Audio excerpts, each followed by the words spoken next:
So finally, we're catching up with Rob, Lorobbees. Is it Lorobbees? Lorobbees. Lorobbees. Lori. Okay. Here's Mom, Lori, Rob, Laura. Oh, okay. Yeah. So there's lots of buzz on the street with your new ultralight version of your oxalic acid vaporizer, the InstantVap Lite. Yep. So we have that unit here. Let's talk about it. So you'll see it is very trimmed out.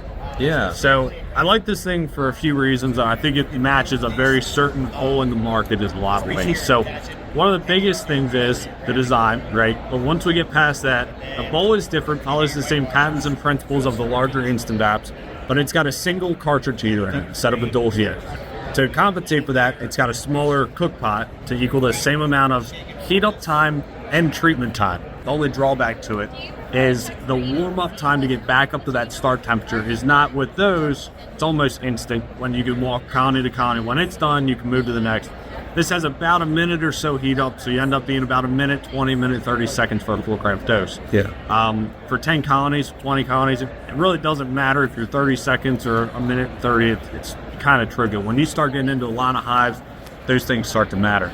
Okay. On the light units, we even still have a blender. Wow, that looks tiny. Yeah, so that's one of the new things that happens. So because of the cartridge heater having a different design, you can't really get a tall plunger down into that barrel. Okay. How things are shaped, so we had to have a different plunger with it. But that still holds up to a 4 gram? Still holds 4 grams. Okay. You don't lose anything there. Okay. By any means, still fully adjustable, infinitely adjustable between 1 and 4, so you can tweak things as you go. Still can handle it just fine. Same exact processes. I think they're really great. It works very well.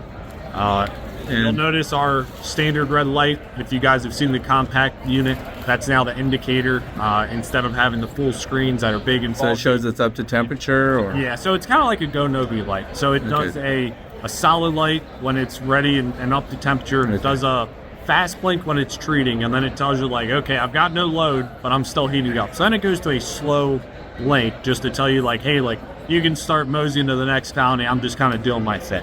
Is the diameter of the delivery tube the same? Is Yes, that it is physically it's all the same? Piece. Okay. It's a physically identical piece. So yeah, so that's a big piece.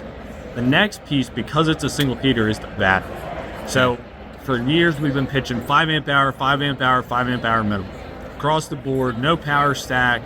Power stack DeWalt batteries are still a no-no. They don't work like they claim for these units, just because they're heavy lifting needs.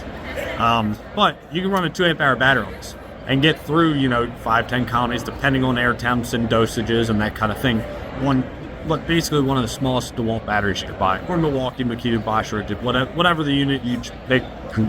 So you're compatible. They have to specify that when they buy it, which battery they want to have. Right. And is that's DeWalt your most popular, by the way? So DeWalt is like the fan favorite, and rightfully so. I mean, we are in a woodworking, community. I mean, that is what it is. And DeWalt for years has been really known for their woodworking tools and planers and all that stuff. So it makes a lot of sense why DeWalt is the favorite, and for a lot of ways, especially during the holidays, you can get deals on batteries, which just make it really justifiable for these. Yeah. So speaking of batteries, if you ever do, if your viewership ever goes to buy batteries, don't buy them on Amazon. Like, these units are a really good investment. Don't go out and buy junk batteries, or hey, I can save $50 here, because it may only last you a year. Where should they buy them?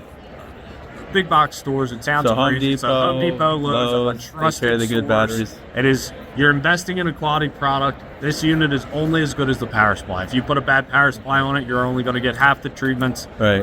I can't help that. We still have the rule like that. Original Instant Vape, you wanted them to stop at like 15 amps or something. Yeah, so you don't have to worry about any of that anymore. So those have automatic cutouts? 6 months into that or so, we started switching over to the automatic cutoff, which is a proprietary chip that Yanos and InstantVap installed. Okay.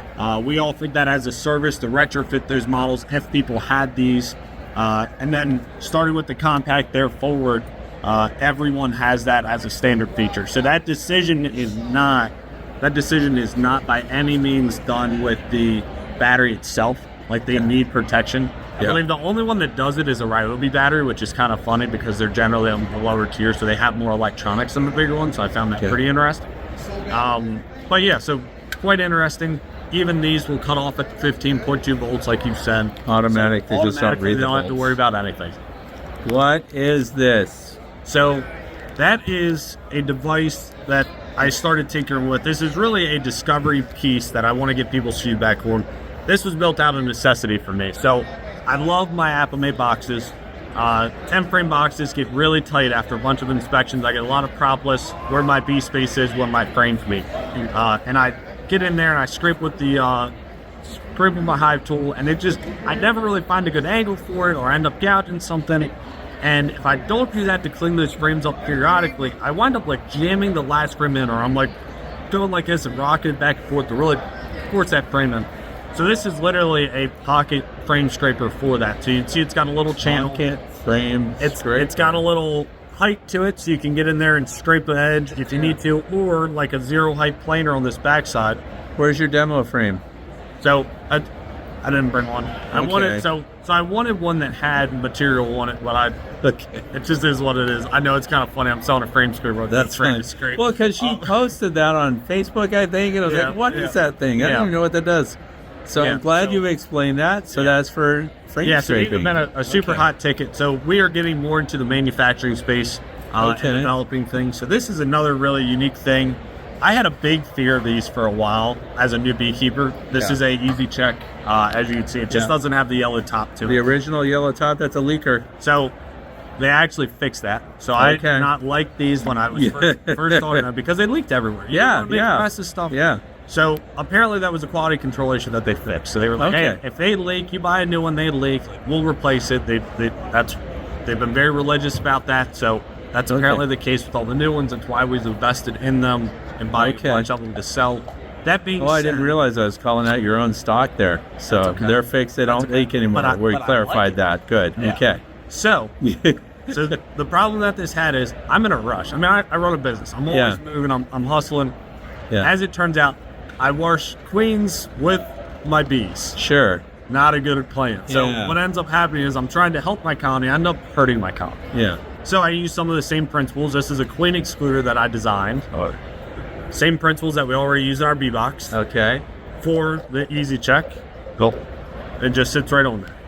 So what happens is you take and put your sample in there.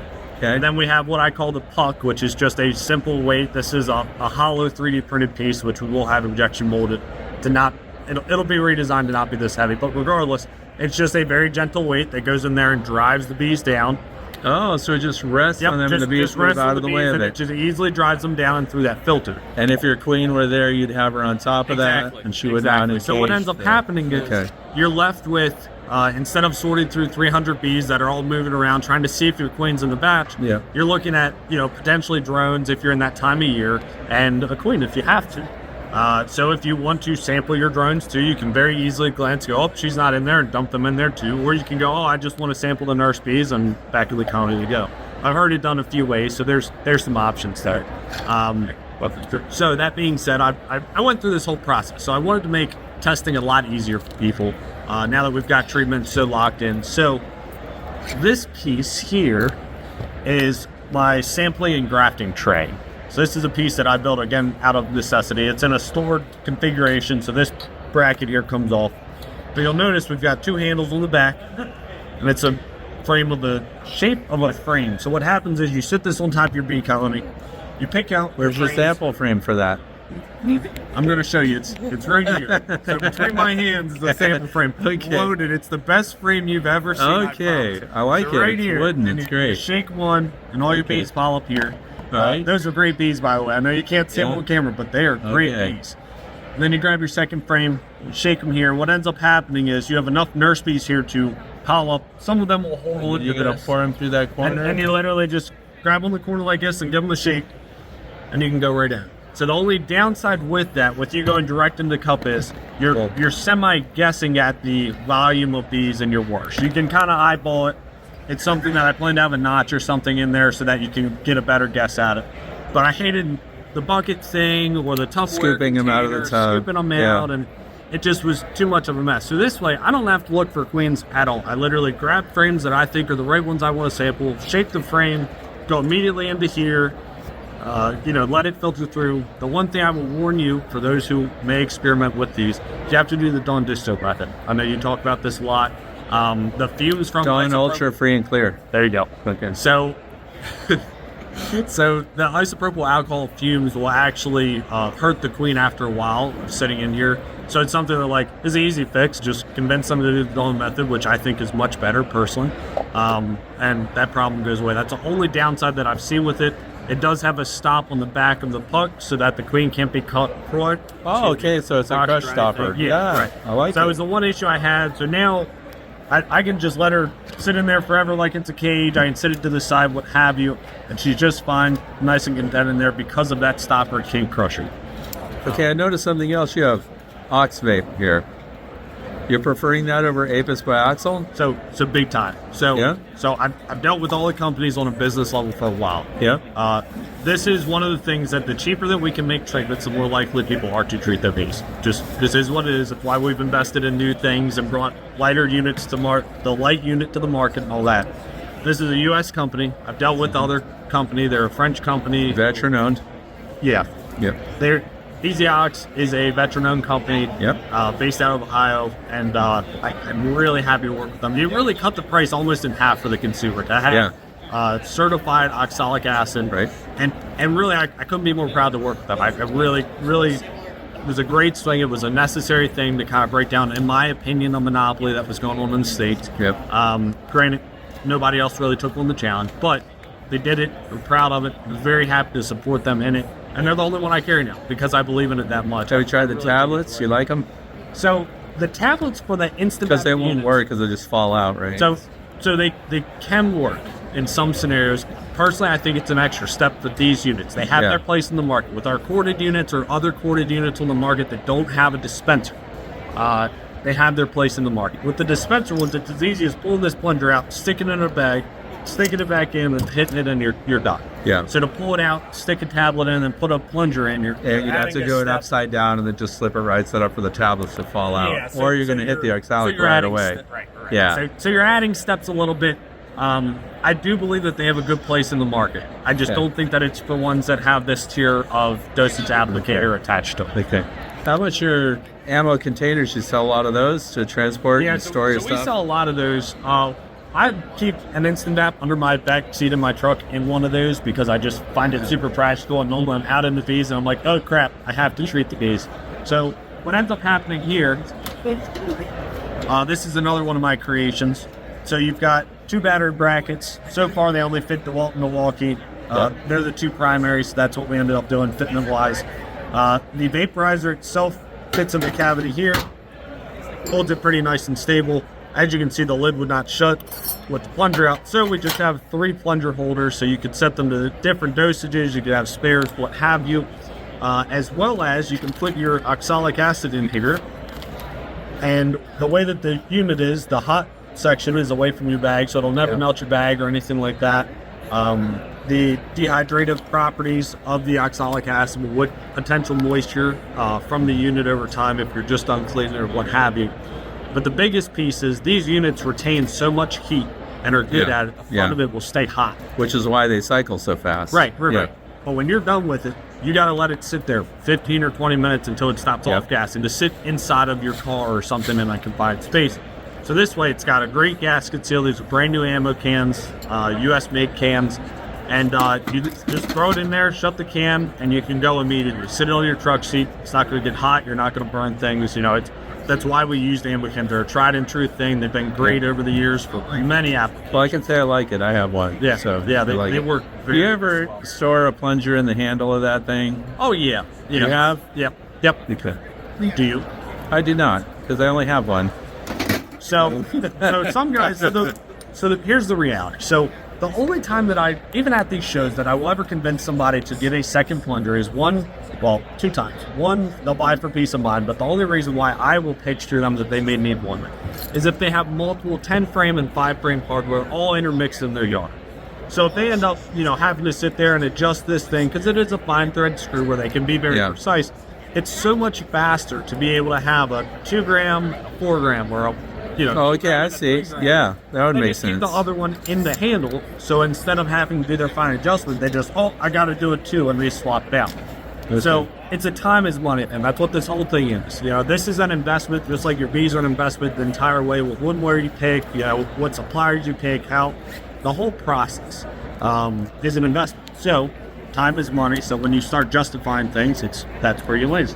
So we always have some great conference deals. So people who don't know, I really try every year to show out as much as we can with our discounts at these shows. We try and support as much as we can at these shows because it's just a great environment. It really is a great thing. I think NAHBE's done a phenomenal thing at these shows.